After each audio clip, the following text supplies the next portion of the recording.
الحمد لله الذي جعل يوم الجمعة سيد الأيام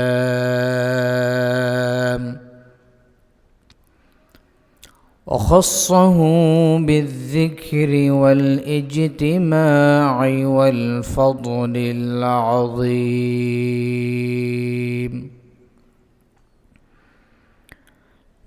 نحمده على نعمه ونشكره على فضله ونستعينه على طاعته ونستغفره من تقصيرنا،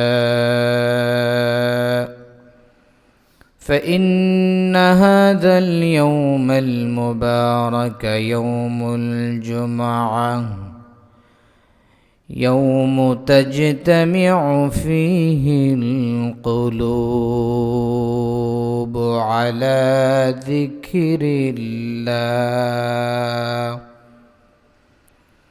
وتتوجه فيه النفوس إلى طاعته وتتفتح فيه أبواب الرحمة وترفع فيه الدرجات.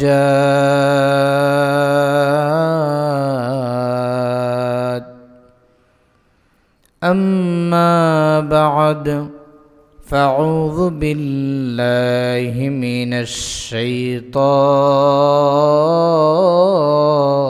الرجيم। আমার সাথে সাথে পড়ুন।